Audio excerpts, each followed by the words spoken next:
कुछ अपनी किस्मत से। ये कहानी है एक ऐसे योद्धा की जिससे देवता नाराज थे, समंदर उसका दुश्मन था और धरती का हर रास्ता उसे मौत की ओर ले जाता था। करीब 8वीं सदी में एक ऐसी कहानी ने जन्म लिया जिसने एक महान योद्धा को अमर बना दिया। ये वह समय था जब दुनिया के नक्शे पर एक भयानक युद्ध छिड़ा था।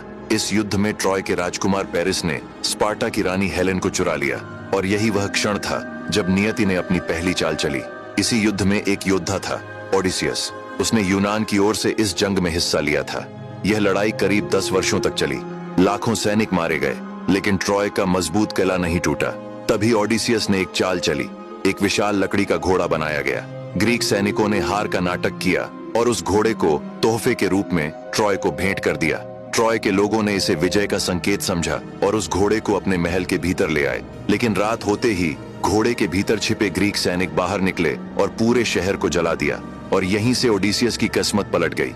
अब वह इतने वर्षों बाद घर लौटना चाहता था, अपने घर इथाका, जहां उसकी पत्नी पेनलोप और उसका बेटा टेलेमेकस उसका इंतजार कर रहे थे। लेकिन उसे नहीं पता था उसकी सबसे बड़ी लड़ाई अब शुरू होने वाली थी। ट्रोजन युद्ध के बाद ओडिसियस अपने 12 जहाजों पर सवार होकर इथाका लौटने के लिए रवाना हुआ। कुछ ही दिनों बाद वे थ्रेस के तट पर स्थित इस्मारुस पहुंचे, जहां सिकोनीज लोगों ने उन पर हमला कर दिया।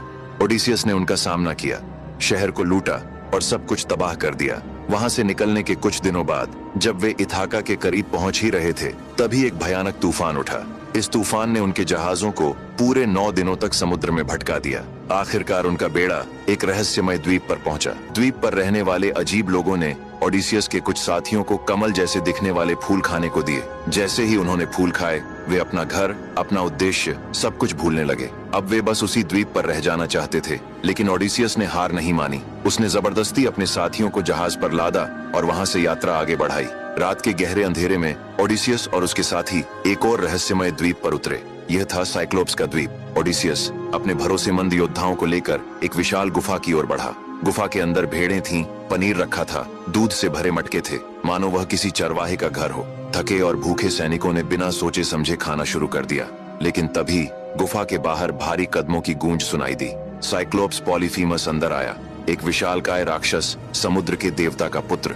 उसने गुफा का मुंह एक भारी पत्थर से बंद कर दिया और क्रोध में 2 सैनिकों को पकड़कर जिंदा खा गया। ओडिसियस ने उससे विनती की, लेकिन वह कुछ सुनने को तैयार नहीं था। ओडिसियस समझ चुका था, अगर उसने कुछ नहीं किया तो कोई भी जीवित नहीं बचेगा। जब पॉलीफीमस गहरी नींद में था, ओडिसियस और उसके साथियों ने लकड़ी का एक भाला तैयार किया और उसे सीधे उसकी आंख में घोंप दिया। पॉलीफीमस दर्द से चीख उठा। अंधेरे का फायदा उठाकर ओडिसियस और उसके साथी किसी तरह गुफा से बाहर निकल आए।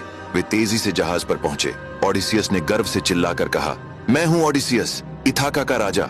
यह सुनकर पॉलीफीमस क्रोध से भर गया। उसने समुद्र की ओर देखा और अपने पिता से प्रार्थना की, पिताश्री, मैंने आपकी सदा सेवा की है। अगर मैंने कभी आपको प्रसन्न किया हो तो मेरी यह प्रार्थना सुनिए। ओडिसियस कभी अपने घर वापस न लौट पाए। उस दिन के बाद समुद्र की लहरें ओडिसियस की दुश्मन बन गईं। हालांकि कुछ समय बाद उन्हें थोड़ी राहत मिली। वे हवा के देवता के द्वीप पर पहुंचे।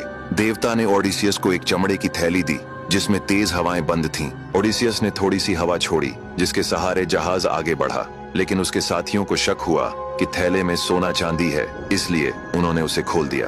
पूरी हवा एक साथ निकल गई और भयानक तूफान आ गया। इस तूफान ने उन्हें एक डरावने द्वीप पर ला पटक दिया, जहां लेस्ट्रिगोनियन नाम के राक्षस रहते थे।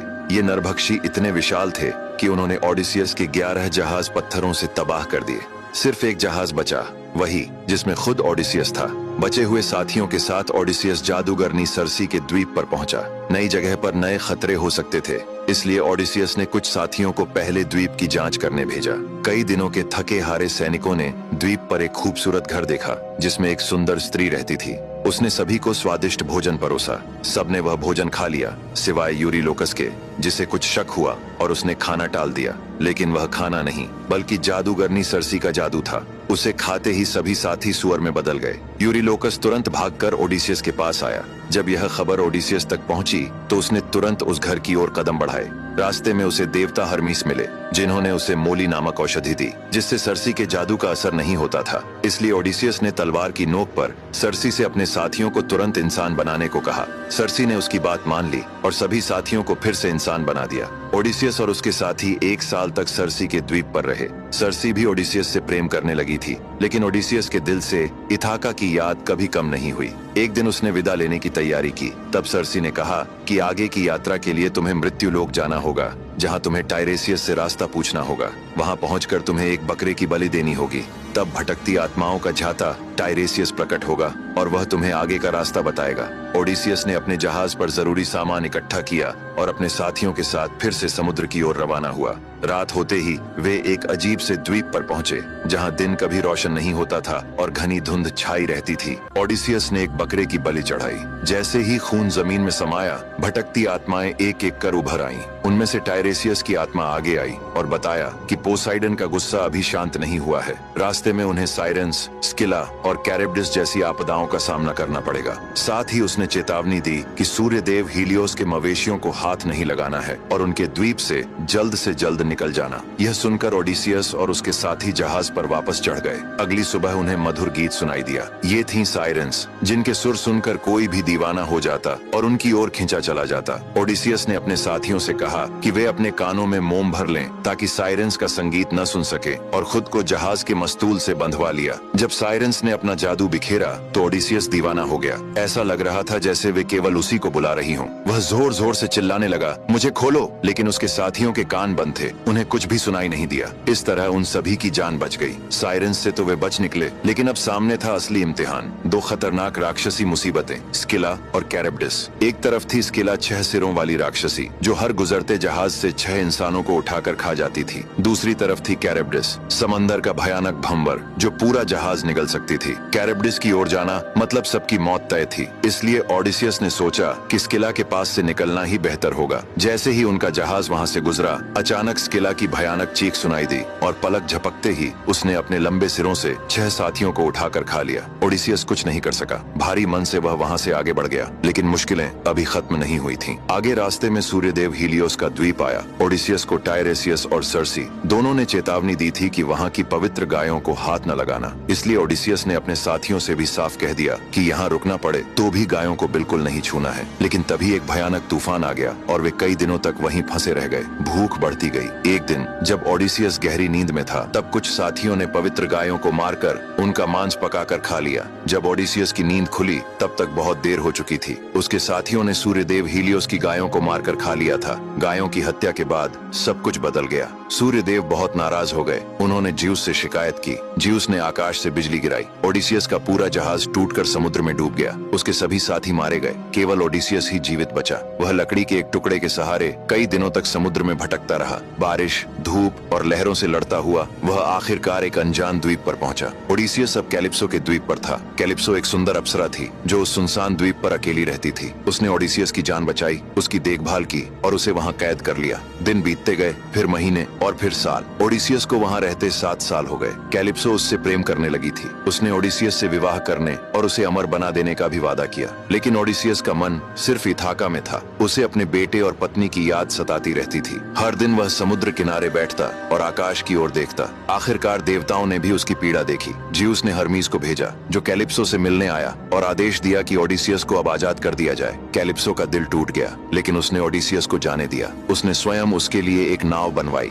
खाना पानी दिया और विदा किया। ओडिसियस फिर से समुद्र की लहरों में था। अब उसकी मंजिल नजदीक थी, लेकिन पोसाइडन का क्रोध अभी भी शांत नहीं हुआ था। उसने एक बार फिर समुद्र में भयंकर तूफान खड़ा कर दिया। लहरें आकाश को छूने लगीं और ओडिसियस की नाव टूट गई। तभी एक जलपरी जैसी देवी इन्होंने उसे एक जादुई पट्टी दी, जिससे वह डूब नहीं सकता था। ओडिसियस कई दिनों तक समुद्र में बहता रहा, तेज धूप, भूख और थकावट से टूटा हुआ। लेकिन आखिरकार वह फैशिया नाम की एक जगह पर पहुंच गया। वहाँ की राजकुमारी नौसिका ने उसे देखा और अपने महल ले गई। वहाँ के राजा ने ओडिसियस की बात ध्यान से सुनी, उसे खाना दिया, आराम करवाया और जब ओडिसियस ने अपनी पूरी कहानी सुनाई तो सभी हैरान रह गए। राजा ने अपने जहाज पर लोगों को भेजा और कहा, इसे इसके घर इथाका पहुंचा दो। ओडिसियस अब इथाका की जमीन पर था, लेकिन इतने सालों में सब कुछ बदल चुका था। हर तरफ खतरे थे। देवी एथेना ने उसकी मदद की और उसे एक बूढ़े भिखारी का रूप दे दिया ताकि वह छिपकर सब कुछ देख सके। जब ओडिसियस अपने महल पहुंचा तो उसने देखा कि वहां कई राजा जैसे आदमी रह रहे हैं। वे सब उसकी पत्नी पेनेलोपी से शादी करना चाहते थे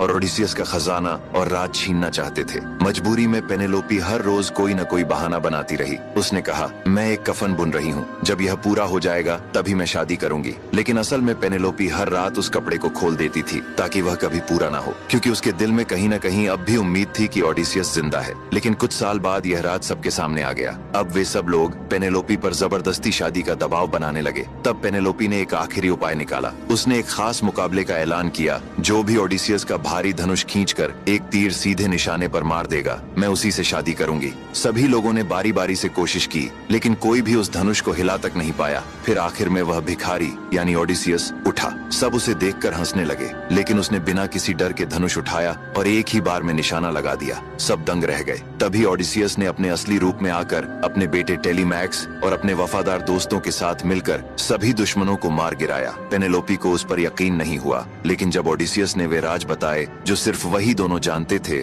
तो पेनेलोपी की आंखों में आंसू आ गए। उसका ओडिसियस 20 साल बाद वापस आ चुका था। इतने सालों की मेहनत, पीड़ा और समुद्रों की लड़ाइयों के बाद ओडिसियस आखिरकार अपने घर लौट आया और इस तरह इस महान कथा का एक सुखद अंत हुआ।